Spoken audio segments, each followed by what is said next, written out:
Tagarelar é um podcast para a mulher falar, se ouvir e ser ouvida. Olá, bem-vindas a mais um Tagarelar. Começando hoje a nossa temporada em trios, comentando sobre algumas temáticas bem interessantes e trazendo mulheres muito maravilhosas para conversar comigo aqui. Então agora já não é mais um programa de entrevistas, né? É uma conversa. Então eu chamo hoje aqui para conversar comigo a Mariana e a Fernanda, que eu vou brevemente falar um pouco de cada uma para que elas possam ter aí a palavra e começar a falar sobre o assunto que é saúde mental materna. Para falar comigo hoje aqui, eu chamei a Fernanda Bonet, que é mulher, branca, cis, mãe solo da Cecília, feminista, vegana, não monogâmica, psicóloga, mestre em história e atua como psicoterapeuta e professora do curso de graduação em psicologia na FAMAQui. Bem-vinda, Fernanda. Adeline, obrigada pelo convite. Boa tarde. Boa tarde. E também para compor a nossa roda de conversa, eu chamo a Mariana, que é uma mulher branca, cis, é a sexta filha de uma família numerosa, mãe do Gabriel e da Giovana e casada com o Maurício. A Mari também é psicóloga, doutora em ciências da saúde, terapeuta focada nas emoções, docente em cursos de pós-graduação e idealizadora do Aldeia Materna, um projeto novinho que busca trazer a conexão entre mulheres mães por meio da construção de aldeia para famílias. Bem-vinda, Mari! Obrigada pelo convite também. Uma honra, uma alegria estar aqui com vocês, mulheres inspiradoras. Gosto muito. Ai, obrigada! E mulheres, assim, né? Esse é um tema que me atravessa por inteira e não à toa vocês são as convidadas, né, desse episódio, porque eu sei que vocês também são atravessadas. E eu quero começar trazendo uma questão que eu acho bem interessante, assim, que é, e fiquem à vontade para a gente poder conversar sobre isso. Existe, afinal de contas, o tal do instinto materno? Que ótimo começar por aí. Pego a bola, jogo pra você, porque eu sou do esporte, e vocês agora joguem. Muito bom começo. Ótimo. Ai, meninas, então, né? E aí existe, né? Eu acho que esse é uma boa pergunta, um bom começo, né?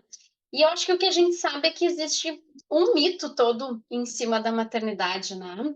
Não só desses aspectos da relação que se estabelece, né, com o bebê, enfim, com essas questões, mas acho que esse amor, né, que a gente até luta atualmente para combater no sentido romantizado, né, da palavra, ele existe com certeza, mas não é um amor que a gente nasce com ele, né, para poder dizer desse instintivo, né, algo que se nasce com o amor materno, ele é construído, né, ele é relacional, ele é visto como um processo, né, de amadurecimento, inclusive, da nossa história, das questões que nos atravessam também enquanto filhas, né?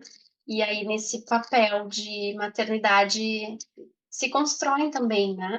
Novos cenários, novas histórias e também o amor pelo filho, pelo bebê, pela criança. Daí, Mari, pensar que esse instinto materno, ele fala desse amor que tu traz, mas também de uma ideia de um instinto de cuidado, né? Que quem sabe cuidar bem e melhor e direito, necessariamente é a mulher mãe, né? Não é nenhum outro ser na sociedade, é essa figura de referência única, né, que vai saber o que o filho precisa, o jeito de cuidar instintivamente. E acho que daí a gente já deriva muitos caminhos por onde a gente pode ir, assim, porque disso vem muitos problemas, né, que pode afetar diretamente a saúde mental, mas também daí vem uma ideia de, tá, mas então, um questionamento, de onde vem, né, essa ideia do instinto materno, de onde vem questionamento ou essa certeza que alguns têm sobre esse jeito que somente as mulheres carregariam biologicamente, né, para cuidar e amar incondicionalmente um ser que ela ainda nem conhece, mas que só por já estar na barriga já desenvolve, já brota, né, essa capacidade, assim. Então, não sei por onde a gente pode seguir, assim, Mari, Aline, né, porque aqui já pulou várias possibilidades. Várias coisas. Polêmico esse tema, né? E eu acho que uma forma, assim, e me parece que uma forma da gente conseguir começar a tricotar esse tema seria que a gente pudesse entender um pouco das questões históricas que nos fazem chegar nesse instinto materno que se a gente não parasse hoje, né, na geração que a gente vive e olhasse para isso como não, isso não é natural, não é dado, nós somos humanas, né? Então, como que isso se construiu através da história? E aí eu sei que vocês, né, já estão aí trilhando esses caminhos, tanto no consultório, na clínica, como estudando também. Então, eu não sei se a Fernanda, de repente, já tem pode nos trazer um pouquinho disso, assim, né? Discorrer sobre isso, assim, sobre a história. Como que a gente chegou aqui? Acho, Aline, que a gente pode começar trazendo a grande referência para mim nesse assunto, que é o livro Caliban e a Bruxa, né? Acho que dali a gente consegue ter uma compreensão absurda dessa construção histórica do ser mulher e do tornar-se necessariamente mulher-mãe, né? E aí, claro, a gente vai estar falando de uma sociedade ocidental, capitalista, né, e especialmente branca, né? Acho também importante a gente delimitar, assim, e poder frisar o quanto, talvez, a maior parte da nossa fala, ela vai ser uma fala de uma maternidade, de um sofrimento materno de mulheres mães brancas, e que existe uma diferença bastante grande, né, entre essas maternidades, a maternidade da mulher branca e da mulher negra, e das necessidades e dos atravessamentos e do adoecimento mental. Mas nesse livro do Caliban e a Bruxa, ela vai trazer um desenho muito bem feito da construção da necessidade de alguma pessoa se tornar a cuidadora e aquela que faz a manutenção da mão de obra, né, e do sistema que estava sendo implementado na viradinha ali da Idade Média para a Idade Moderna. Então, a gente vai tendo, ao longo de alguns séculos, a percepção de que tem as revoluções industriais, a necessidade de mão de obra nas fábricas, e com isso se percebeu que não dava para que todo mundo fosse trabalhar. A mulher, o homem, a criança, se todo mundo fosse trabalhar nas condições de higiene que se tinha na época, as pessoas iam morrer de fome e iam adoecer. Então, era preciso que alguém ficasse cuidando, fazendo esse trabalho da manutenção da saúde e da alimentação dos outros membros da família, para que eles pudessem, então, trabalhar minimamente limpos e saudáveis, bem alimentados. E aí se começa, então, a atribuição da mulher a esse papel com uma construção de uma narrativa de naturalização. Então, a gente vai começar a ter esse discurso que vai circular, né, nos meios de comunicação da época, com os romances, as peças de teatro, né, algumas políticas públicas em alguns espaços da Europa muito fortes, de que a gente tem o cercamento das terras que eram comuns, principalmente na Inglaterra, e que tinha, sim, comunidades que compartilhavam do cuidado, que compartilhavam do sustento, e essa terra, quando passa a ter dono, é exatamente o mesmo período em que as mulheres passam a ser vinculadas necessariamente a um homem, a um pai ou a um marido. E a partir disso, séculos depois, nessa Constituição que a mulher necessariamente está atrelada a um homem, séculos depois ela também vai ser atribuída a tarefa, então, da manutenção dessa casa, para que o homem fosse, então, trabalhar alimentado e bem cuidado. Aí a gente tem o surgimento de um tripé que se torna a realização da vida da mulher, que é o tripé casamento, lar e filhos. Esses três pontos passam a ser a principal busca na vida de uma mulher de realização. Então, a gente vai ter, historicamente, a necessidade da construção da mulher como tendo um instinto materno para a manutenção do sistema capitalista que precisava da produção e da manutenção da mão de obra. né? E isso vai sendo dado de uma maneira sutil, né? Macia, assim, de um discurso, de uma narrativa que vai sendo construída e cada vez mais atrelando essa mulher a essa configuração e demonizando, né? E criando essa ideia da mulher má, a mulher bruxa, a rivalidade entre as mulheres, dessas mulheres que não queriam seguir Não, esse script, isso, né? isso. Uhum. É, muito interessante isso que tu está trazendo, essa contextualização histórica fantástica, assim, né, Fê? Muito. Porque me traz também a sensação, te ouvindo, dessa construção da identidade de uma mulher, né? Ou da identidade desse papel social, inclusive. Porque não é à toa, então, que hoje a gente está falando desse tema muito mais pelo viés do sofrimento psicológico, do adoecimento mental, trazendo o que realmente, né, esse discurso traz sobre quem somos, né, sobre a identidade de uma mulher, né?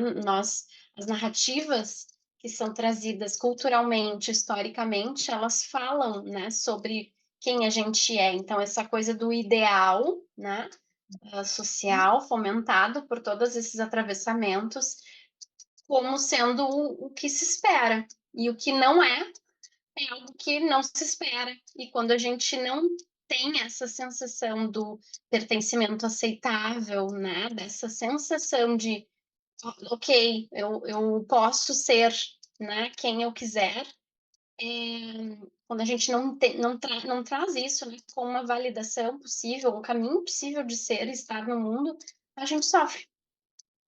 Uhum. Uhum. E ouvindo vocês, assim, não sei se, né, vocês me corrijam se eu estiver errada, mas me trouxe uma coisa assim a gente trazendo esse tema da saúde mental materna, que é o cerne da nossa questão, né? Então, quando a mulher, ela deixa o desejo de lado, né? Ela deixa o seu desejo, ela deixa de ser desejante, isso vai gerar um sofrimento, então, a nível de saúde mental nela, é isso? Acho que por, por aí, né, no nível do desejo, acho que o termo também pode ser explorado por outras questões, né? Tipo, interesses, né? Coisas que eu gostaria, né, de alcançar, enfim, de ser. E, então, acho que tem um atravessamento nesse sentido, mas não é o único, eu acho. Ah, Porque o que acontece, né? Nisso que eu estava trazendo, acho que tem um ponto que é assim, a mulher que não é a mãe, a pessoa, né, que, sei lá, é casada, por vários fatores, ela poderá sofrer, né, nessa cultura, mas não só porque ela pode talvez abdicar dos seus interesses, dos seus desejos. Tipo, eu não quero ser mãe, mas me dizem que eu devo ser mãe. A minha família exige que eu seja. A cultura diz que eu nasci para ser mãe. Né, o meu estado biológico permite que eu seja mãe, então eu preciso ser mãe. Isso é desse lugar que é contrário a esse desejo, né? Digamos assim, uhum, se eu não tenho esse desejo, essa aspiração, eu poderei sofrer. Mas mulheres que são mães, casadas, enfim, que está no pacote do ideal para sim. sustentar tudo isso, também sofrem. Né? Aí por outros fatores, aí por outras questões muito hoje, né, estudado e dado visibilidade para isso, num lugar solitário, no lugar da mulher, né, que dá conta de múltiplos papéis, por conta de vários fatores também culturais que eu percebo, ao menos na minha experiência, não só pessoal, mas profissional, de que a gente gosta de alguma maneira, não tipo gosta, mas assim, acho que a palavra gostar não sei se cabe, mas tem esse lugar de especial dar conta de várias coisas, do papel profissional, do papel materno, do papel, né, de todos esses papéis. E aí é difícil também não atender, né, digamos assim, a essas demandas, porque, enfim, às vezes é o que nos faz ter esse reforço positivo social de que somos capazes, de que somos, né, super mulheres. Essa coisa de vestir uma capa, né, de super poderosa, assim. E, e na verdade nós não somos, né? Eu acho que esse é um ponto importante da discussão atual. Não somos, e talvez é difícil lidar com essa sensação de não querer ser também, de não sustentar, né? Ser. Uhum. E eu acho que a gente, essa coisa da gente ter um reforço social mesmo, de deixar de cuidar da própria vida para cuidar outra vida, outras vidas, assim, né? Como a gente se perde nesse papel. E eu fiquei aqui, né, lendo o que eu anotei de cada uma ali para poder trazer, e eu fiquei pensando numa área assim, né? Tu sendo uma mulher, a sexta filha, né, da tua mãe, de que forma essa temática, como sexta filha de uma mulher, né, te atravessa em quem tu é hoje, nos Sim. teus milhares de papéis, assim, se tu puder falar um pouco. Sim. Nesse lugar de sexta filha, eu tenho uma história, assim, que é de existe uma ambiguidade, assim, no meu processo de ser filha, porque, assim, eu sou a sexta de 4 mulheres e 2 homens, e eu sou a caçula. E então, como os meus pais já tinham múltiplas, né, experiências e demandas, enfim, eu acabei tendo a sensação interna de que eu era só mais uma. Então, eu tenho uma sensação dessa história de maternidade. A minha mãe, com, obviamente, né, e com certeza, muito obviamente, pouco responsiva às minhas necessidades, com muito pouca visibilidade para mim, e eu por outro lado, nessa ambiguidade, com muita necessidade de atenção, com muita necessidade humana, né? Acho que, assim, quase todas as crianças, né, precisam disso, mas a sensação que eu tinha era de que eu precisava muito mesmo, eu precisava demais. Então, eu sofri muito com essa sensação de não ser atendida nas minhas necessidades.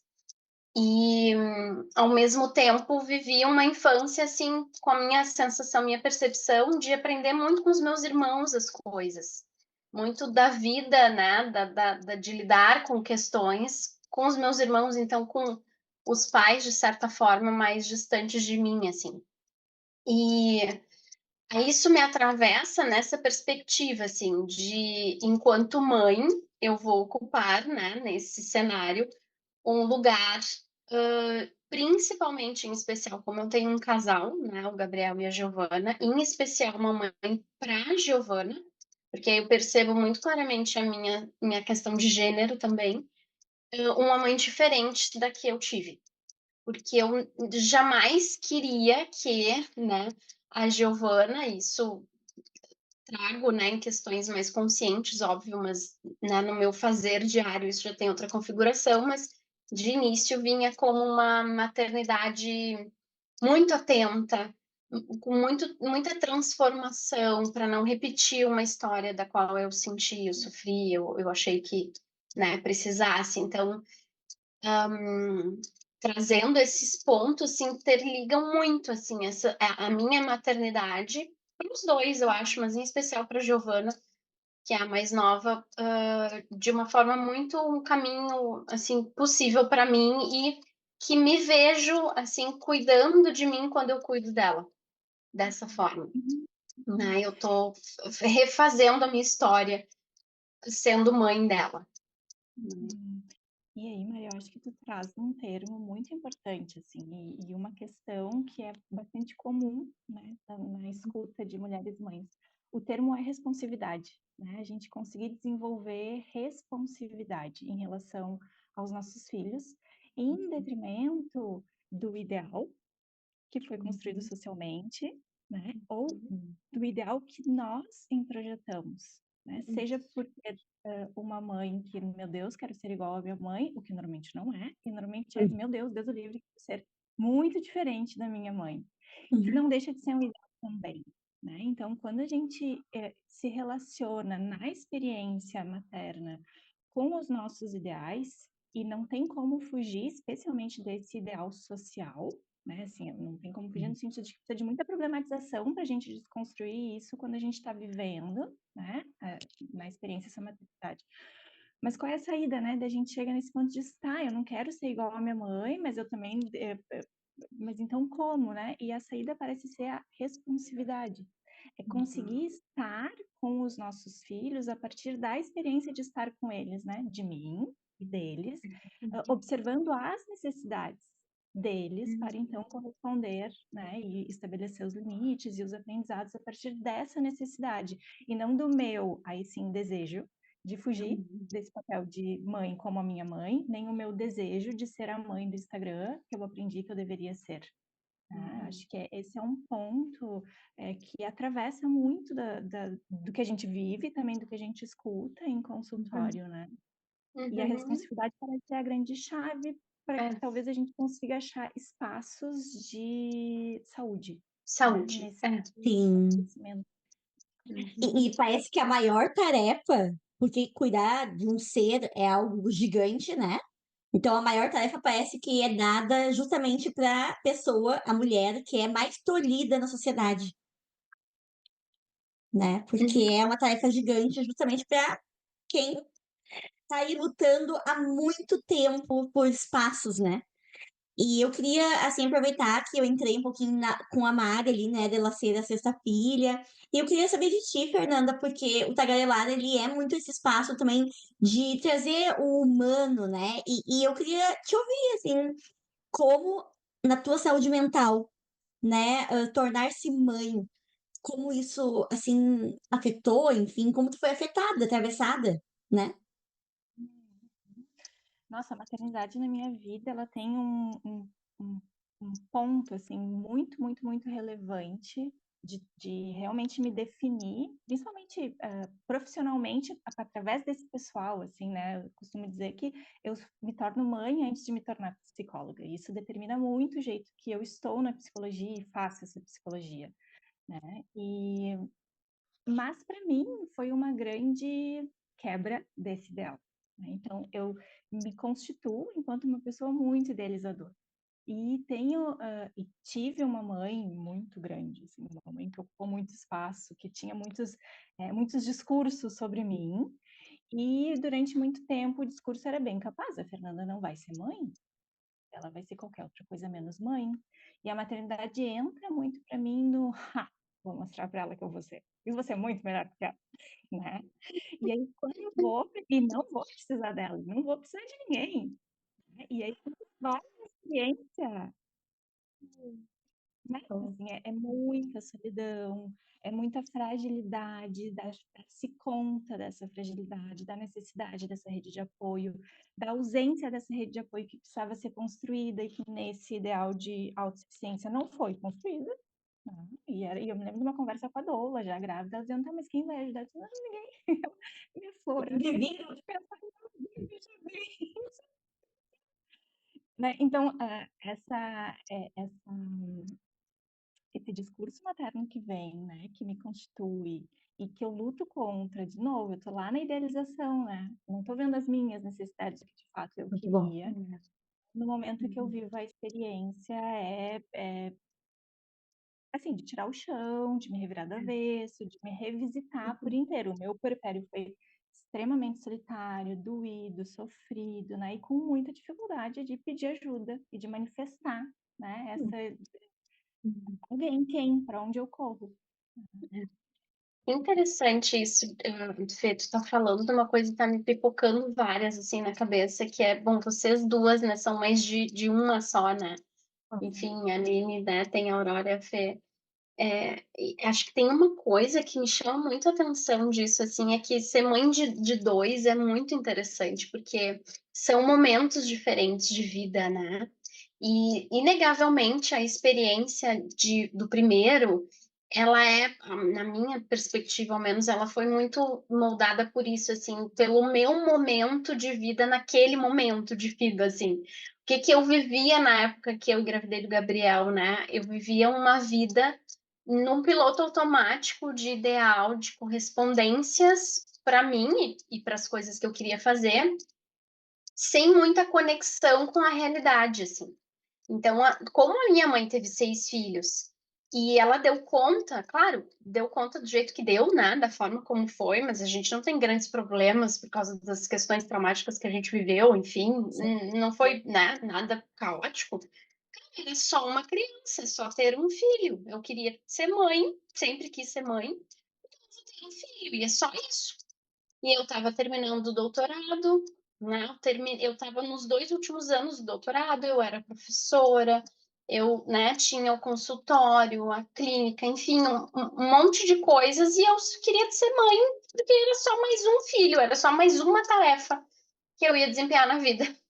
E aí, quando eu me deparei com o tanto que isso dá, e a minha mãe não conversava comigo sobre isso, assim, ninguém conversava comigo sobre isso, com 2 anos e meio, mais ou menos, do Gabriel, eu deprimi. Assim, eu fiquei com um estado depressivo bem importante, mais tardio, né? Não é o que realmente acontece, mas num lugar de muita sobrecarga, de uma exaustão gigantesca. Eu não aguentava mais, assim, tava muito foda, muito difícil.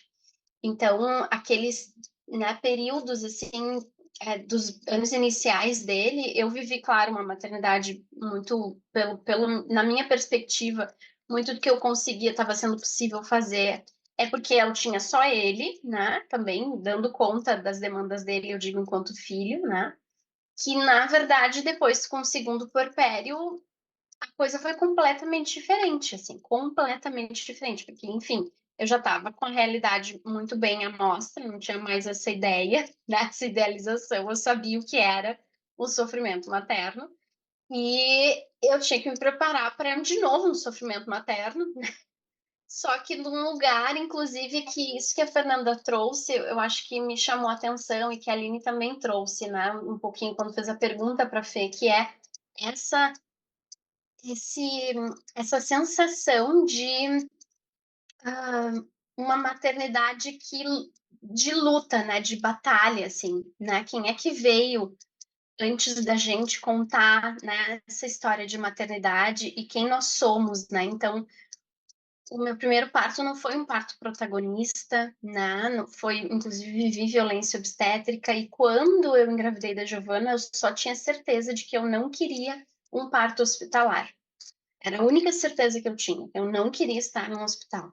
E isso me despertou para muita coisa nesse universo materno, assim, muitas coisas. Inclusive de revisitar as histórias, né, do Gabriel, assim, a história de parto dele, né, o pós-parto, todas essas experiências. Então, procurei por um parto, né, domiciliar, que tivesse todo esse lugar do protagonismo. E aí eu me encontrei. E aí o piloto automático parou de existir e eu comecei a me conectar muito com essa experiência mais real mesmo, né? E aí eu digo assim que eu acho que, tipo, parece que eu saí de um transe.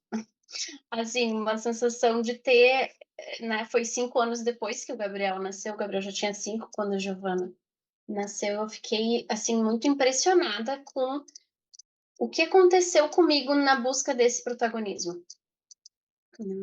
Eu fazer essa história de uma forma real e possível para mim. Foi muito Incrível, potente. incrível, Mari, assim, incrível, assim.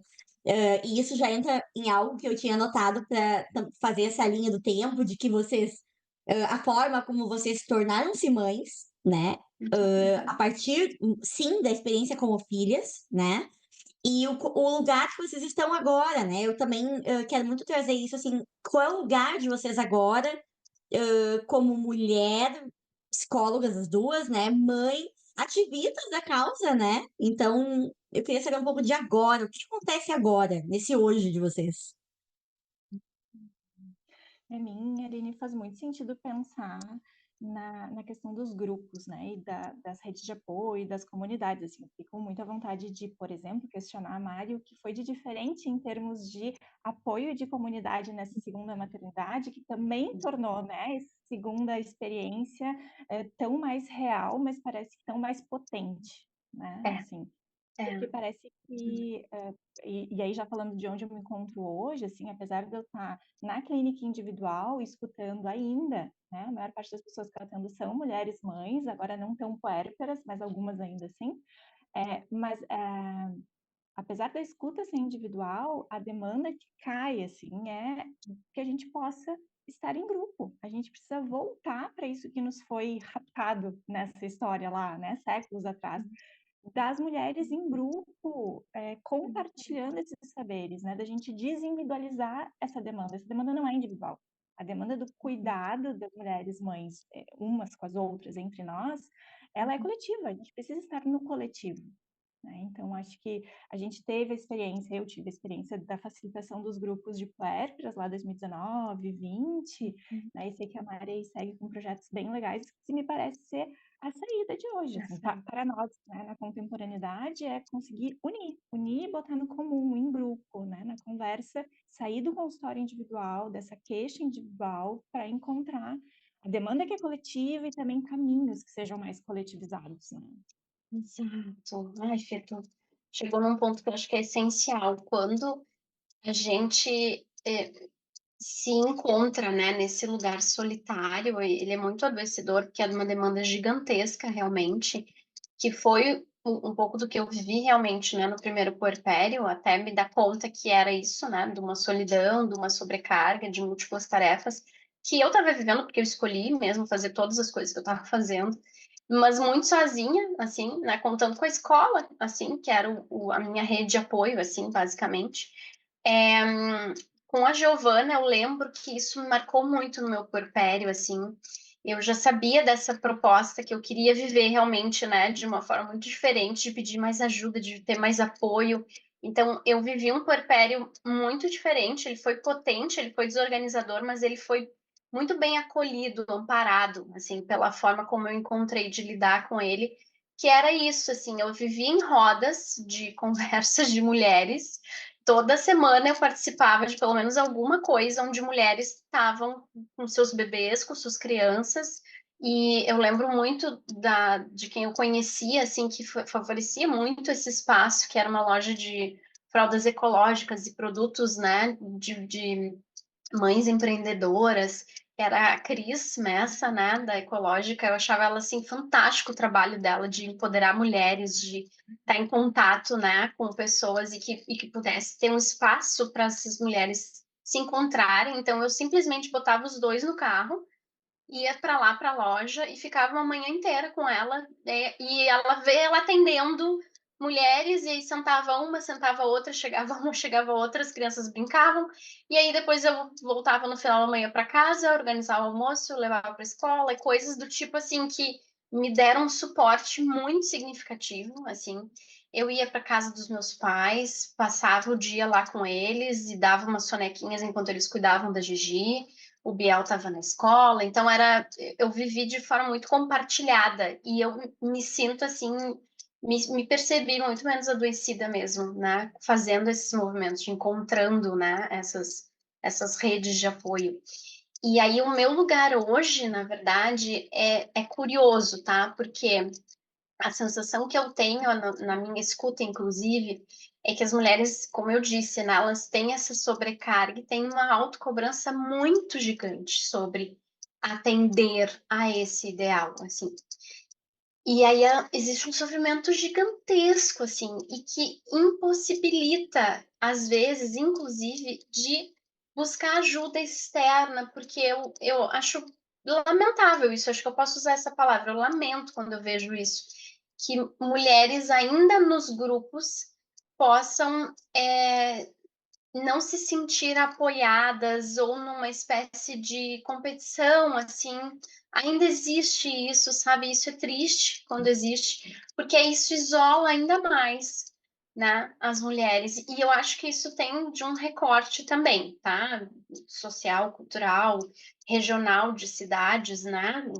Que ainda acontece e que eu acho que traz mais sofrimento.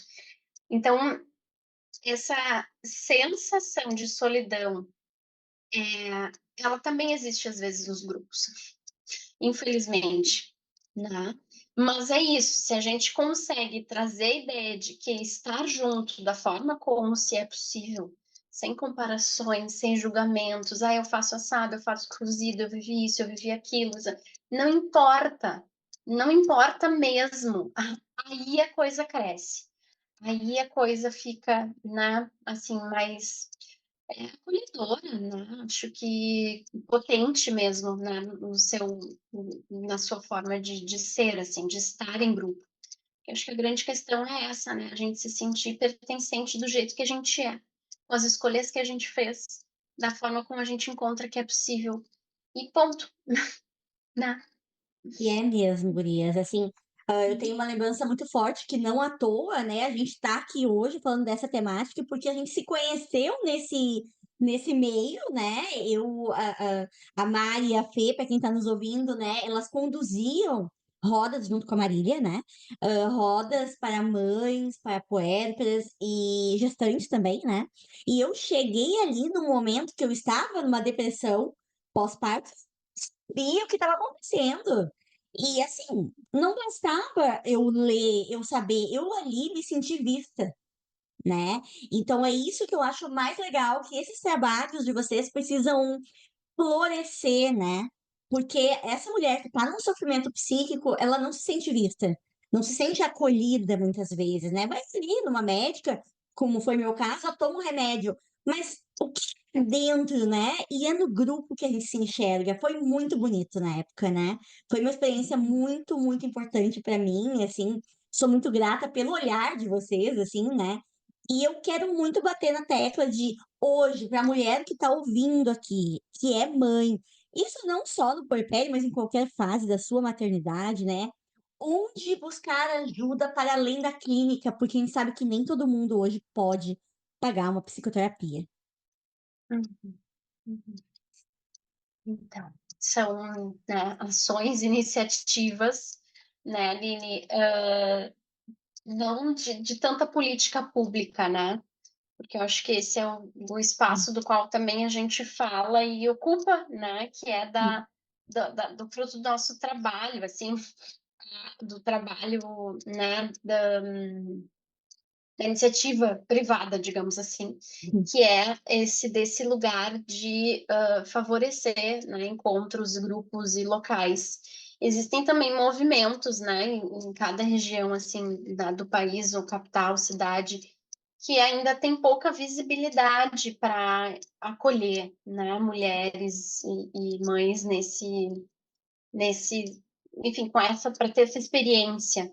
É preciso ir atrás, né? Eu até aqui em Porto Alegre existem, né? Eu, como estou buscando mais e pesquisando mais e também atendendo mais, acaba acontecendo de eu indicar mesmo alguns espaços, alguns locais, e mas eles não estão no lugar assim da saúde pública, né? Da proposta de atendimento, né, assistencial, da assistência em saúde mesmo para essas mulheres, né, que estão passando por esse período. Não sei se a Fê tem algum outro comentário.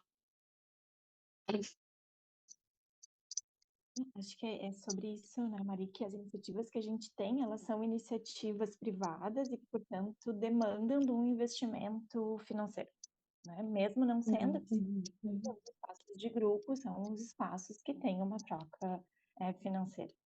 E acho que sim, é um espaço de tensionamento com as políticas públicas para se ofertar espaços grupais para as mães, né? E o SUS, a preconização do SUS, boa parte dela ela é coletiva, né? Os atendimentos eles prevêem grupos e sustentam isso, mas ao mesmo tempo a gente não tem essa extensão e nada, pelo menos não instituído, para a saúde mental materna. Exato, exato. Inclusive chamando atenção para isso, né, que a gente está falando, assim, de dar visibilidade para as demandas, né, de saúde mental materna.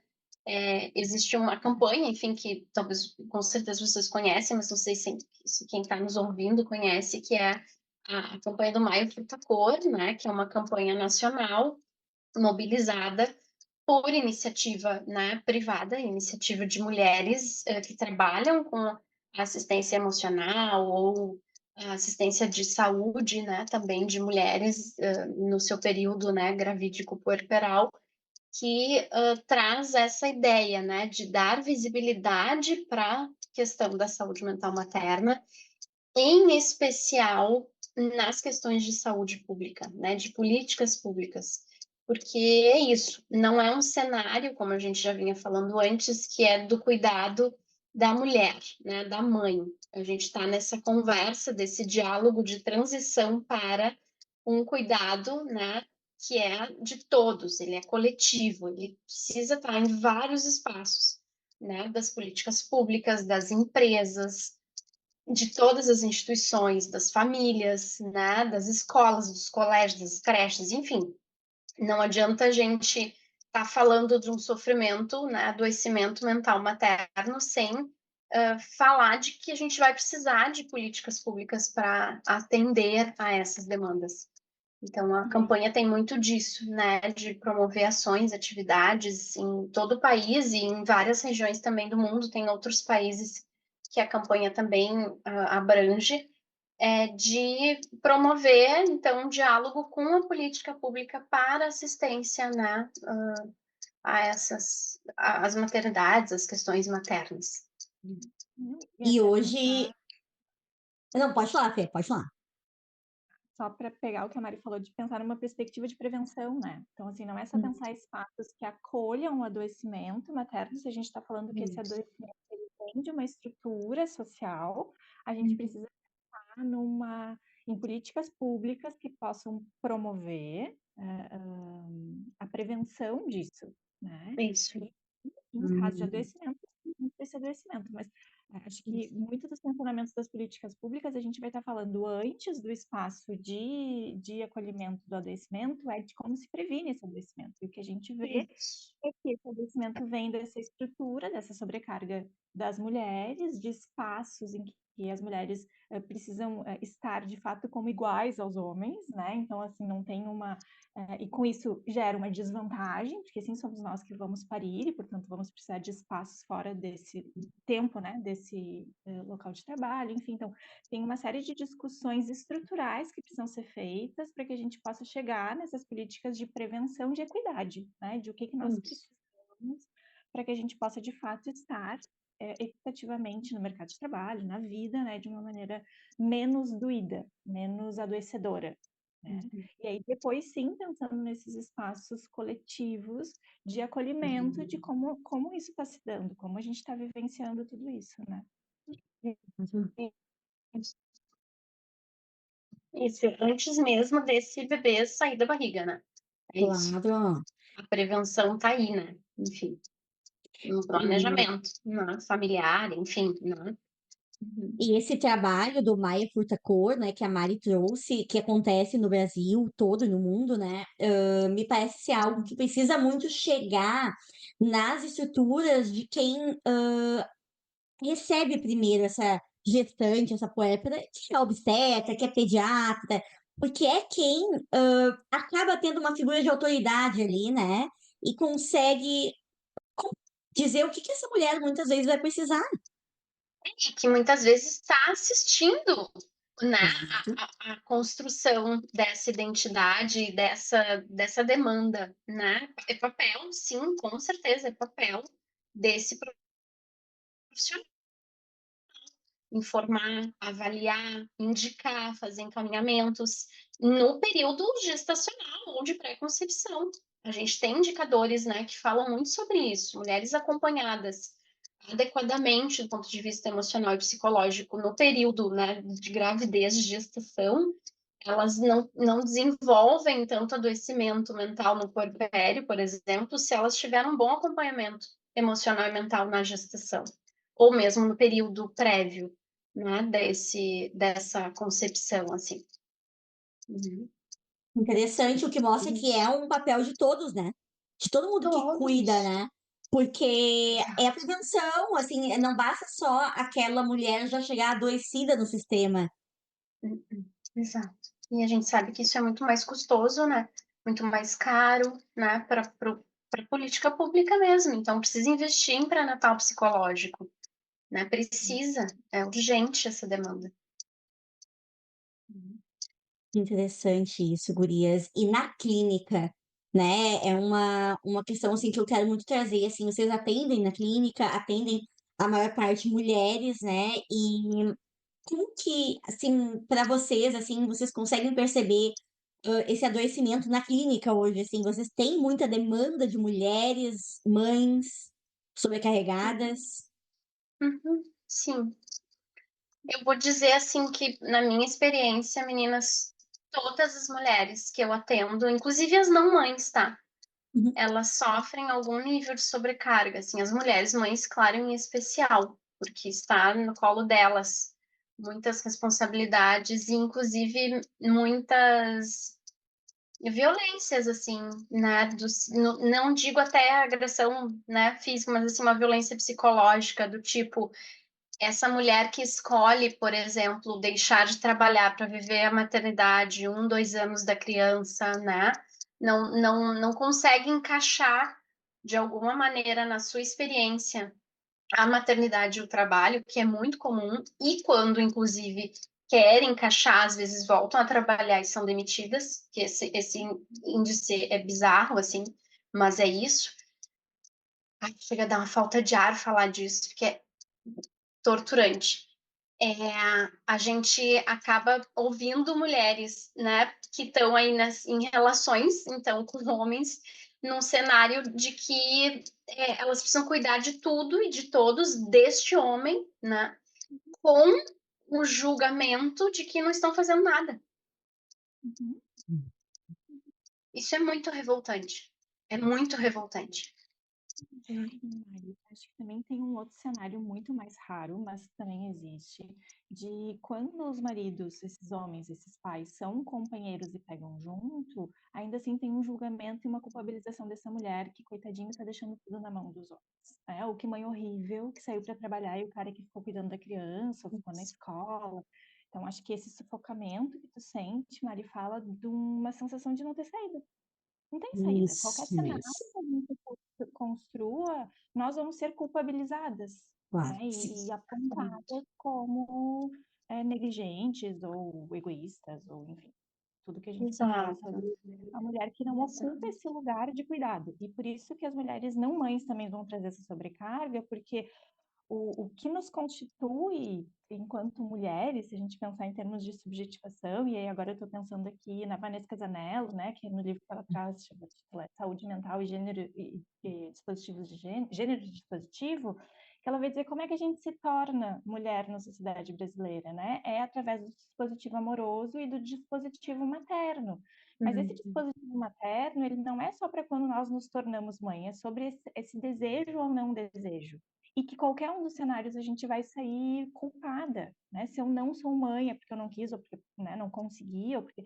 E aí isso pesa, isso tem um atravessamento, né, na minha história, e, e enquanto mulher que preciso gestar e ser mãe, preciso cuidar. Porque daí é o que a gente está falando lá do início do instinto. O que é o instinto? É o instinto de cuidado. Então, mesmo que eu não tenha um filho biológico, eu tenho um instinto de cuidar. Então, eu vou cuidar do meu companheiro, eu vou cuidar dos meus pais envelhecidos, eu vou Nossa. cuidar do meu sobrinho. Eu tô sempre, a mulher está sempre cuidando, né? Então, acho que é por isso que a sobrecarga tem mesmo as mulheres que não são mães, porque o Claro que dispositivo sim. materno ele está dentro de nós o tempo inteiro. Né? Então, o que chega Exatamente. ali na clínica e na minha prática de consultório também é quase que exclusivamente só mulheres, é essa sobrecarga e principalmente essa luta entre o ideal e o que eu estou sentindo que eu gostaria de ser, o que a experiência está me trazendo e como é que eu construo essas saídas lidando com a culpa que vai ser inerente, porque qualquer saída, do que a gente está falando aqui, qualquer saída vai ter essa culpabilização, né? Uhum. Uhum. Nossa. Uau! De qualquer forma, nossa, eu tenho esse livro, Fernanda. Eu acho um livro difícil, assim, de leitura difícil. Em vários momentos eu não consigo entender muito bem, e gosto muito quando alguém clareia, como tu clareou aqui, né, algumas questões assim, e me deu a falta de ar da Mari, tipo, tá Uma falta de mesmo. ar. É, é, é, é isso. É isso. E aí, o que a gente está aqui conversando é tentando, de alguma maneira, iniciar esse passo, né, de desinosar isso que nos enforca, assim, né, de tirar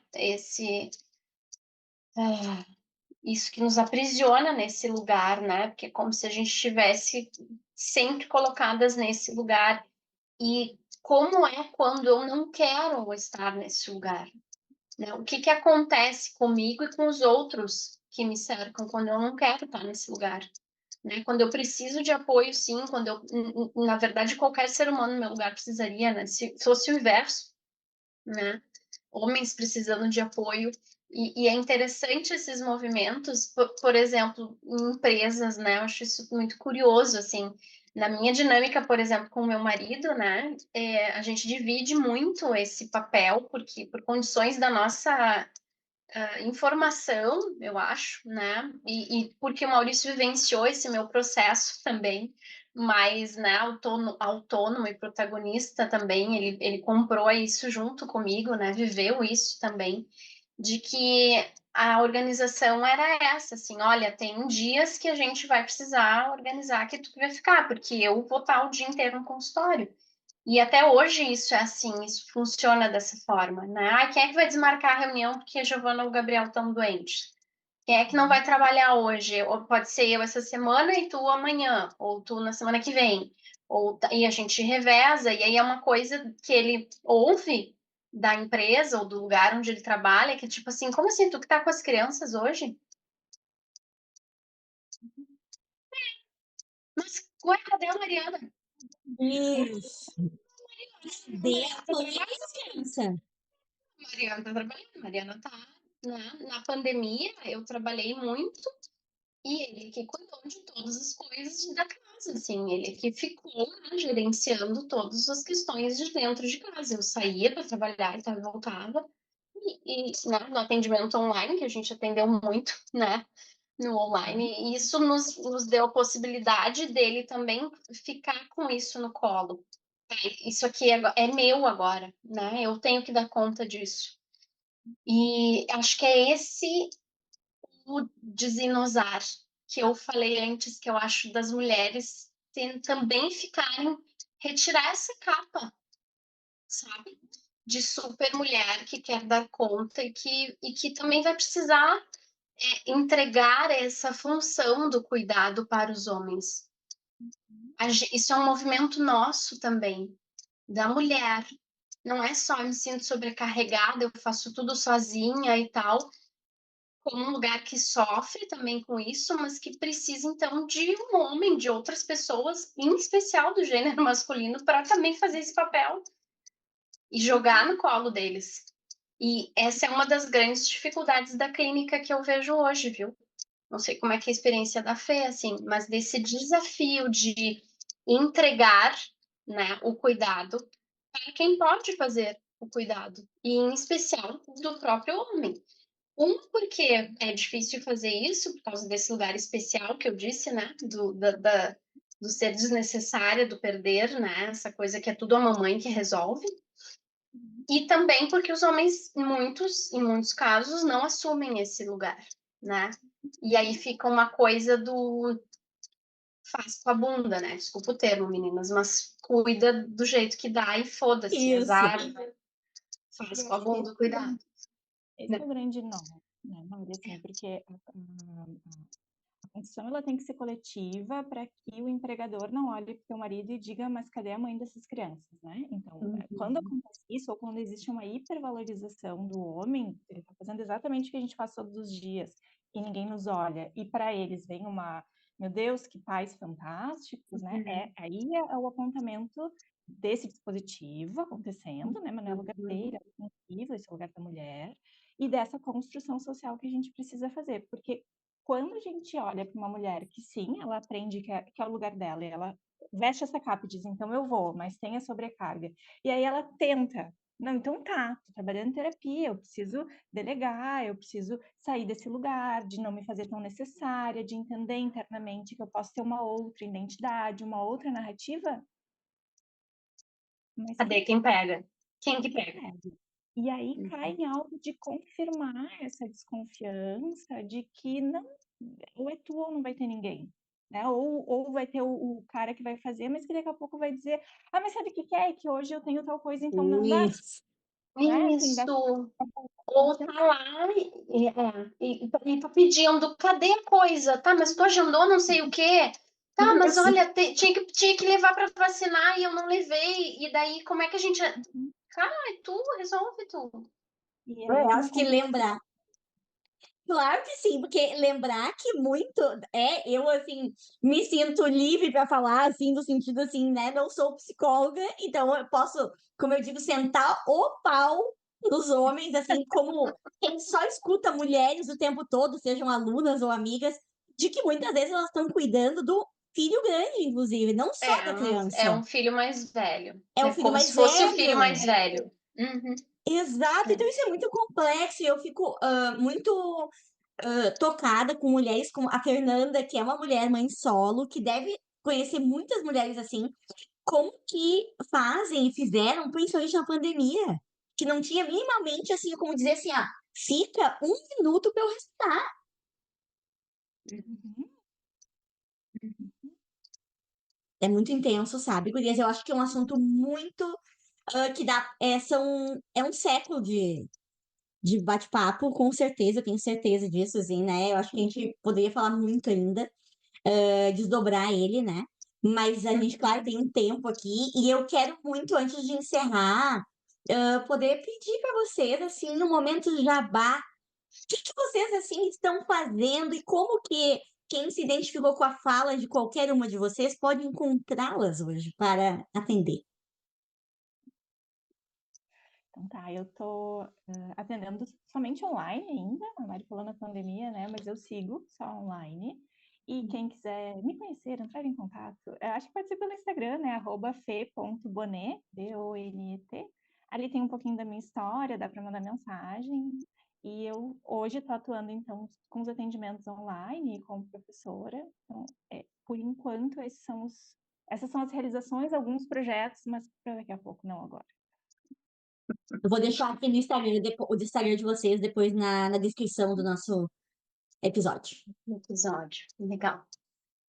Bom, podem me encontrar nas redes sociais também, no Instagram, @Mariana Benchaya, psi, o Benchaya é Benchaya,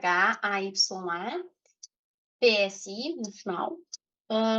E lá eu apareço muito com essa ideia, né, da aldeia materna, né, do projeto atual que eu estou germinando, assim, que é construir, né, uma ideia, assim, de grupos terapêuticos, de espaço também, né, presencial, coletivo, online, de construção dessa parentalidade mais participativa, não só para as questões, né, das mulheres, mas também para as mulheres, em especial. E eu atendo na clínica, então, né, tenho meu consultório, atendo presencialmente e online. E eu sou professora em cursos de pós-graduação, né, supervisora clínica também, e, e é isso, acho que são essas as minhas principais atuações hoje. Acho que é suficiente, né, Mari? Ainda é mãe de Já tá 3. bom. Exato. E ainda é corredora. Exato. Eu tô com um projeto pessoal de saúde maravilhoso que me empolga muito, viu? É incrível, assim, o quanto que me deixa disposta na vida, assim. Cuidar da minha saúde física, né? Ajuda muito na minha saúde mental também, né? Eu sou corredora, iniciante. A gente vai trazer muito ainda o corpo para cá, né, para tagarelar, Legal. obviamente, para poder trazer essa ideia de que isso faz parte de saúde, né, de modo geral. Mulheres queridas, Mari e Fê, moram no meu coração e sabem disso. Quero agradecer pela disponibilidade de vocês de estar aqui, de trocar, né, de conversar, trazendo pedacinhos, né, de algo que é tão grande, tão complexo como a saúde mental materna, né. Quero agradecer vocês e também quem nos ouviu até aqui, que com certeza vai ficar aí reverberando dentro de cada pessoa. Muito Muito obrigada. bom. Um Obrigada pelo beijo. convite. Eu que agradeço. Um beijo em vocês, um beijo a quem nos ouviu e até o nosso próximo episódio.